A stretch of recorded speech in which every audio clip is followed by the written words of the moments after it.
Canada के वज़ीर आज़म Justin Trudeau ने ओहदे से इस्तीफ़ा दे दिया, पार्टी की सदारत भी छोड़ दी। जस्टिन ट्रूडो को अपनी लिबरल पार्टी के अंदर शदीद इख्तलाफात का सामना था। अवामी सतह पर भी मकबूलियत में कमी आई। जस्टिन ट्रूडो 2013 में लिबरल पार्टी के सरबराह बने, 9 साल कनाडा के वज़ीर आज़म रहे। अमेरिका के नौमंतखब सदर डोनाल्ड ट्रंप की टैरिफ की धमकी के बाद ट्रूडो सख्त दबाव में थे। ओटावा में प्रेस कॉन्फ्रेंस करते हुए कहा कि लिबरल पार्टी का नया लीडर मुंतखब होने तक वज़ीर आज़म रहूंगा। पार्लियामेंट महीनों से मफलूज है। कनाडा को पार्लियामेंट के नए इजलास की ज़रूरत है। आवाम अगले इलेक्शन में हकीकी इंतखाब के मुस्तहिक हैं।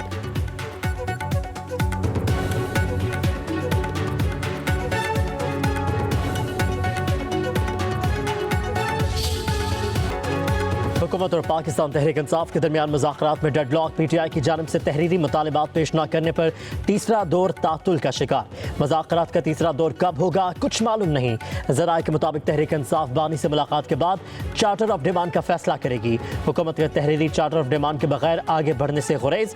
मुतालिबात मानने की सूरत तहरीक इंसाफ को हुकूमत से तहरीरी मुआहिदा भी करना होगा। किसी भी फरीक ने अभी तक तीसरे दौर के लिए स्पीकर ऑफिस से राबता नहीं किया। स्पीकर अयाज सादिक का भी मुज़ाकराती कमेटी का इजलास बुलाने से गुरेज। हुकूमती तर्जुमान इरफान सदीकी ने मुस्लिम लीग नून के सदर नवाज शरीफ को तमाम सूरत हाल से आगाह कर दिया।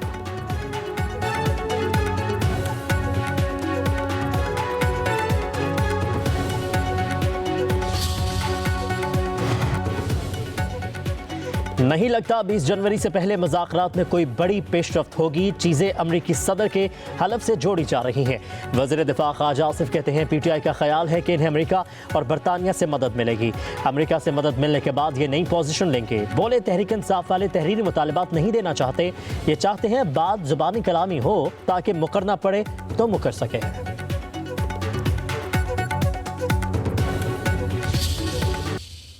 खान साहब से मशवरा करेंगे, उनसे मुलाकात करेंगे, फर्दर इंस्ट्रक्शन लेंगे। फिर जो मुतालिबात हमारे ऑलरेडी खान साहब ने 2 मुतालिबात रखे वो तो कम्युनिकेट हम कर चुके हैं। उसके इस सिलसिले में उम्मीद थी कि आज मुलाकात हो जाएगी, लेकिन अभी तक कोई परमिशन का पता नहीं है। आज नहीं तो इंशाल्लाह कल मुलाकात होनी चाहिए। चेयरमैन PTI बैरिस्टर गौहर कहते हैं तीसरी मुज़ाकराती मीटिंग बानी PTI से मुलाकात के बाद होगी। आज नहीं तो कल मुलाकात की इजाज़त मिलनी चाहिए। बुशरा बीबी का मुज़ाकरात में कोई अमल दखल नहीं है। बैक टू राबते हो रहे हैं ना मुज़ाकरात। जो कमेटी बानी PTI ने बनाई वही मुज़ाकरात कर रही है। बैरिस्टर गौहर बोले बानी PTI ने वाज़े कहा है कि 190 मिलियन पाउंड केस का फैसला आना चाहिए। बानी ने अलकादिर केस में कोई ज़ाती फ़वाइद हासिल नहीं किए। उम्मीद है अलकादिर केस में बानी PTI और बुशरा बीबी बरी होंगे।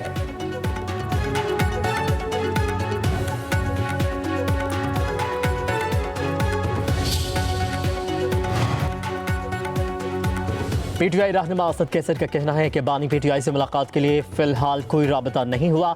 गेंद हुकूमत की कोर्ट में है, देखना है कि वो कितनी संजीदगी का मुजाहिरा करती है। PTI की सियासी और कोर कमेटी मुज़ाकराती अमल में मुकम्मल तौर पर ऑन बोर्ड है। अगली मुज़ाकराती नशिस्त से कबल बानी PTI से मुलाकात और मशावरत ज़रूरी है। असद कैसर ने कहा कि पाकिस्तान को मुआशी और सिक्योरिटी चैलेंजेस का सामना है। कौमी मुफाद को ज़ाती मुफादात से बालातर होना चाहिए।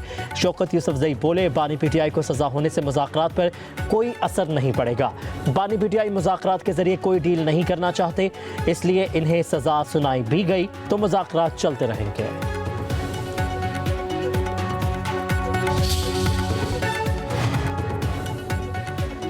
मुल्क की जमहूरियत और पार्लिमानी सियासत पर हज़ारों सवाल उठ रहे हैं। हालात की रविश के साथ हमें चलना पड़ता है, लेकिन अपने इस्लाफ की अकायद और नज़रिए पर कभी समझौता नहीं किया।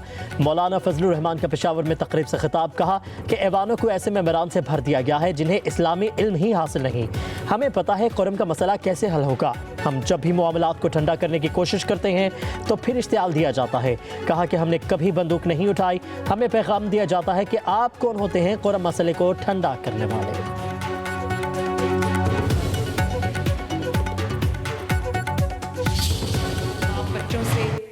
एक वादा मांगती हूँ, कभी अपने मुल्क के खिलाफ नहीं जाओगे। जो आपको ये कह दे कि आग लगा दो अपने मुल्क को, सड़कें ब्लॉक कर दो, घेराव कर लो, पेट्रोल बॉम्ब्स फेंक दो, गोलियां चला दो, पुलिस वालों के सर तोड़ दो, इस बहकावे में कभी मत आना, किसी का ईंधन मत बनना।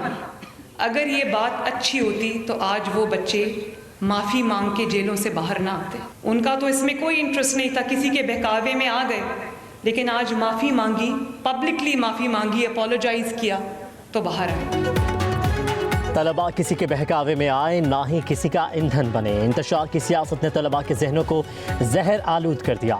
वज़ीर आला पंजाब मरियम नवाज का मुल्तान में होनहार स्कॉलरशिप प्रोग्राम की तकरीब से खिताब, कहा कि आग लगा दो, सर फाड़ दो, पेट्रोल बम फेंको, ऐसे बहकावे में नहीं आना।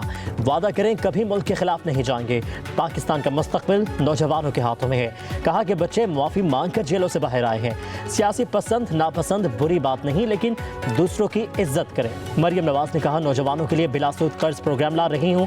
3 करोड़ रुपए तक कर्ज आपको मिलेगा। इस कर्जे से आप अपना कारोबार कर सकेंगे।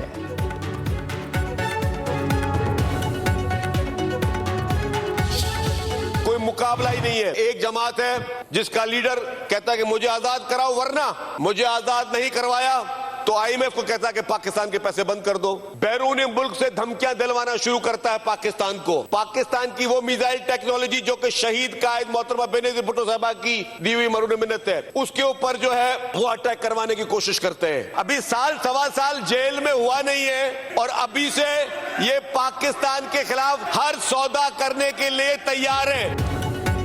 माजी में फांसी भुट्टो को नहीं, पाकिस्तान के मुस्तकबिल को दी गई। कराची में ऐसी जमातें मुसल्लत की गईं जो लड़ाई झगड़े को प्रमोट करती हैं। एक जमात अपनी मुश्किलात के लिए पाकिस्तान को बेचने तक तैयार है। सिंध के सीनियर वजीर शर्जील नामेमन का सूबाई असम्बली में इजहार ख्याल, कहा कि तमाम चीज़ें ठीक करने पर आइन तो फलसफा भुट्टो का ही चलेगा। पाकिस्तान को एटमी ताकत भुट्टो ने ही बनाया।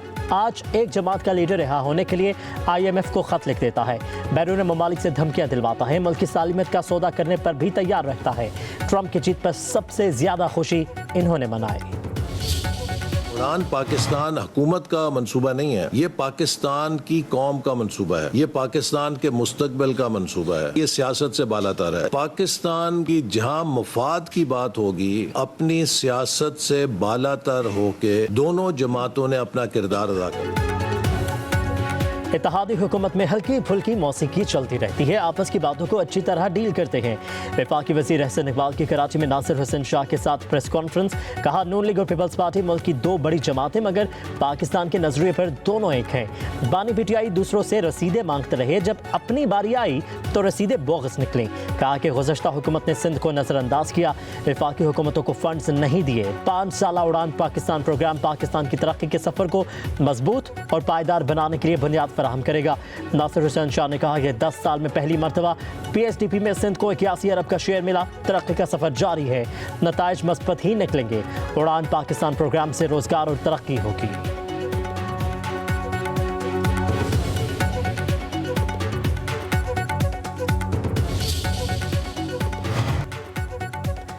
बानी PTI और बुशरा बीबी के खिलाफ 190 मिलियन पाउंड केस का फैसला तीसरी बार मौखर। एहतसाब अदालत 13 जनवरी को फैसला सुनाएगी। समाअत पर अदालती अमले की जानिब से बताया गया कि एहतसाब अदालत के जज नासिर जावेद राना रुखसत पर है। रेफरेंस पर फैसला 18 दिसंबर 2024 को महफूज किया गया था। अडियाला जेल में तोशाखाना 2 केस की समाअत 8 जनवरी तक मुलतवी। बानी PTI को पेश किया गया, बुशरा बीबी भी अदालत पेश हुई।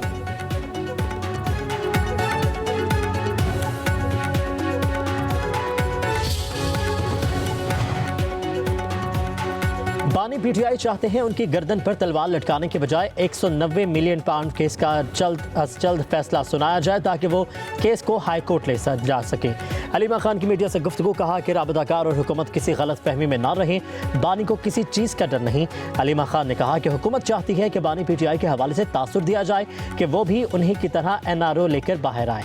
इन लोगों ने कोशिश की कि बानी 3 साल के लिए मुल्क से बाहर चले जाए। हाउस अरेस्ट की ऑफर भी की गई। मुज़ाकराती कमेटी के अलावा हमारा हुकूमत से कोई राबता नहीं।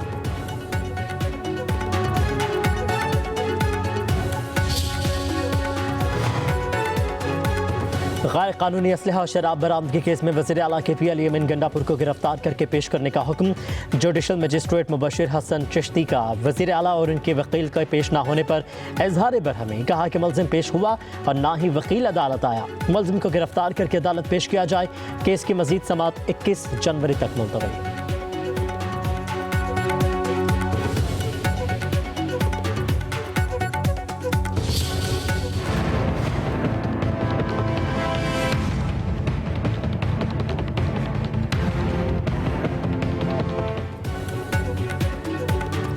इमदादी सामान का काफिला पारा चनार रवाना ना हो सका। अशिया खुरनोश और दीगर सामान से लदी 80 गाड़ियां ताहाल टल में मौजूद। खैबर पख्तूनख्वा हुकूमत का एपिक्स कमेटी के फैसलों पर काम का आगाज। टल पारा चनार रोड पर 48 चेक पोस्टों का कयाम अमल में लाया जाएगा। सरकारी दस्तावेज के मुताबिक 399 एक्स सर्विसमैन की बतौर स्पेशल प्रोटेक्शन फोर्स तैनाती होगी। पारा चनार में FIA साइबर विंग के कयाम समेत बंकर्स को 1 फरवरी 2025 तक ख़त्म करने का प्लान। जमा किए गए असलहे की निगरानी ज़िला इंतज़ामिया करेगी। असलहा रजिस्ट्रेशन के लिए क़ुरम में ख़ुसूसी डेस्क कायम किया जाएगा।